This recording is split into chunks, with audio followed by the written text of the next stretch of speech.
My hometown is not hard to find on a map at all, quite honestly. All you have to do is find the 2020 Super Bowl winners, Kansas City Chiefs, and just trace your finger a little bit northeast and just a few miles until you find Liberty, Missouri. That's my hometown, and I hope throughout this speech I can convince you guys maybe to visit sometime. I'm going to tell you guys a little bit about the history and kind of what I did growing up for fun. So, first of all, the population is around 29,000 currently, but it's so close to the city that I'd say it varies, and there's a college there, so it really feels a little bit bigger than that, but on paper it's 29,000, so it's pretty good size, obviously a lot bigger than Marshall. Um, so growing up, I was born in Liberty, went to Liberty, lived in Liberty for a lot of my middle school, and then I moved to Marshall for a little bit until right before high school, let's say seventh grade. Then I moved back to Kansas, back to Liberty for half of high school, and then back to Marshall. So I've lived in Marshall and in Liberty. Marshall's obviously a small town, so I can tell you firsthand that the thing I liked about Liberty and what brings me back and why I tell everybody it's a great place to live, even just out of college, is if if it's one of those days where you want to see a lot of people, you want to just get around a bunch of people, if it's a good day out, you just want to kind of go walk. Downtown Kansas City is 10-15 minutes away, so I mean, it really can feel like a big city at any point that you want it to be.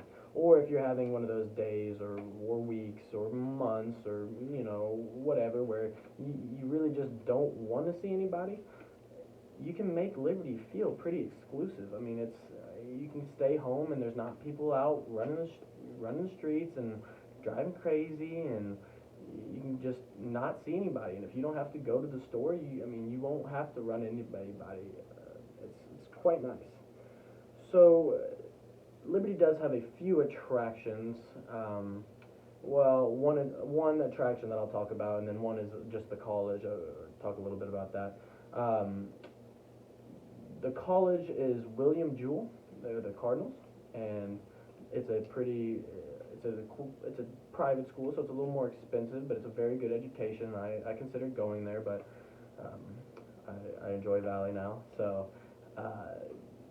it's a good school. It brings a lot of students, just kind of like Marshall. If you've ever been here in Marshall, when school's not in session, it's dead, and then all of a sudden it has all this life once Valley is in session.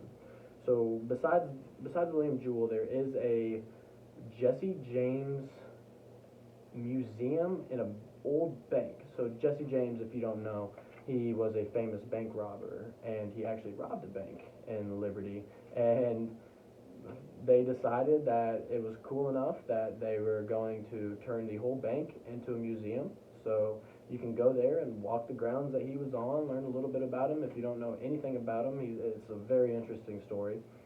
Um, for entertainment wise, if you, I would consider Worlds of Fun, if you know what that is, it's an amusement park. I would consider it Liberty. Some people would consider it Gladstone, but you know how those suburbs are in big cities. Once they're so close that you can live in Gladstone and live right down the street from somebody that lives in Liberty. So I'll consider it Liberty, and that is probably what took up most of my summers. I had a day pass for I think 3 summers, and I would go there quite literally all day, and as early as I could get my mom to take me, and then stay until they closed, and she would have to come get me again. But that is probably the most fun thing to do in Liberty. And how I mentioned earlier that Liberty, it doesn't have a whole lot of attractions, and I think that's almost what's somewhat attractive to Liberty is it is 10 to 15 minutes away from museums. The Negro Baseball League, awesome museum. The World War II museum, another great museum, and all these things to do in downtown Kansas City. And while they're not in Liberty, they're close enough that you don't have to feel like you're disconnected from it, and you can go on a whim on a weekend day trip. And so that's what I like about Liberty. It's not really touristy. We don't get a whole lot of tourists coming to Liberty to see what it offers, but the people there can go and see the tourists and not have to, you're close, so it's real easy. So that pretty much sums up my hometown. Thank you guys for listening, and I hope I convince you to go see Liberty. And if you're there, let me know, and maybe I can show you the real fun things. Thank you.